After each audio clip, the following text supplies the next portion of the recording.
this is Charlie, and I'm coming to you today from my locals community with your daily dose of business inspiration. Come on over and join me at askcharlieleetham.locals.com. You can join the community for free and follow along most of the conversations there. You can become a supporter for $2 US per month. That will let you follow all of those conversations, interact with them, create your own conversations, and you'll also get supporter only content as well. Apart from that, that $2 US per month helps me to keep creating content like this, like my podcasts and like my tutorials.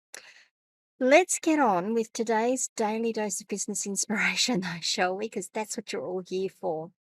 I have been talking over the last couple of days about selling and some of the things that you need to think about in the sales process and in when you are selling to people. We've covered a number of things today, though. I want to do the next thing, which is the follow up. I want to follow up with the follow up. Funny that, isn't it?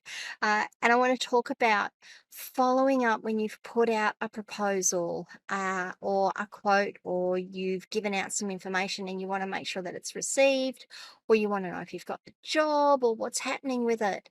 And the one thing I'm going to say is, and it's a really, really fine line, is don't make a pest of yourself. Now, that's going to change depending on who the client is, of course. But let me give you some examples of what I've had recently because of some of the work I've been doing and some of the quotes I've been getting in, and give you an example of why some of the things that just really, really bug me and really make my life that much more difficult. One of the reasons you go out to get, or I go out to get quotes, is to get some of my workload taken off. Normally it's because we've hit that next peak in the business and I now need to bring someone else on so that it can free some of my time up so that I can go on and do more business building work, which is the way you should be building a business. But what that means is I'm generally pretty busy by the time I get to doing the recruiting process.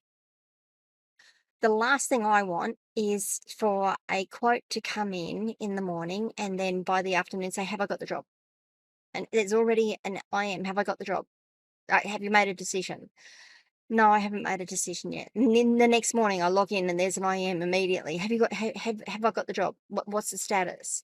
And then there's another one, and you have to go. And I will go back and say, look, I'll make the decision all in good time, and I will let you know. And then later that day, I get another IM, and then the next day, and then the next day, and I just can't cope with it. It's just too much sometimes. Okay, so there's an example of taking it to an extreme. You need to work out the right balance and you need to pick the tenor of your client and work out when you should follow them up and see how things are. Now, one of the things that I would recommend you do is ask the client.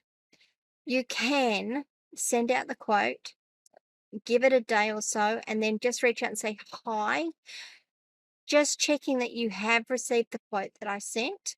And I was just wondering what the time frame for your decision making process is.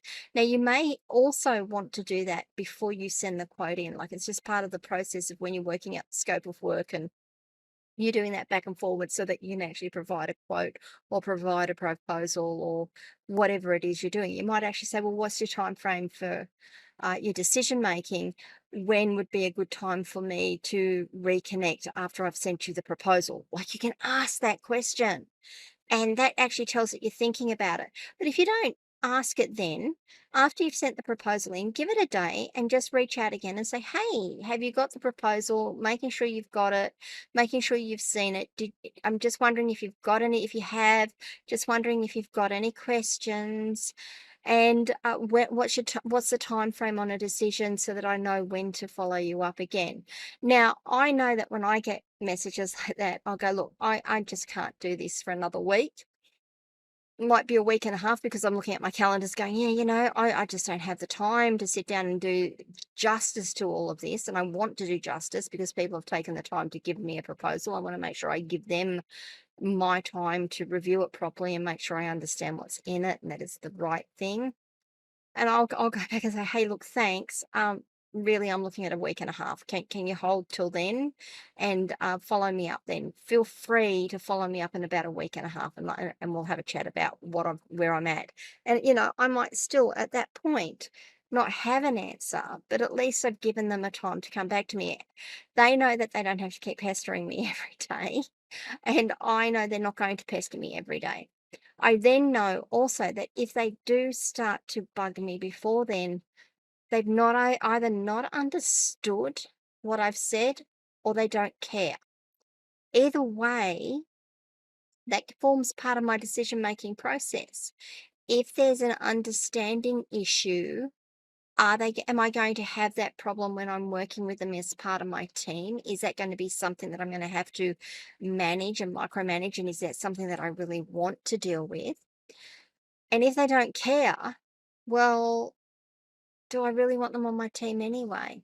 So just some thoughts about following up, some of the things that I've seen that really bug me, and some ways around that how you can avoid that and show your client that you are mindful of their time, you are respectful of their time and the fact that they might be busy, but you still have a business and you still need to know, and you can work it all out that way. I would love to know your thoughts.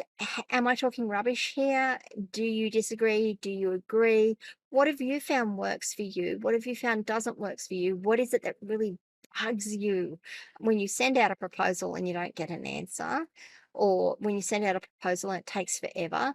Or when you ask people to give you proposals and they're immediately on you going, when are you going to make a decision? Hey, hey, hey, when are you going to make a decision? Why don't you leave some comments below or come across and join the conversation on Locals, askcharlyleetham.locals.com.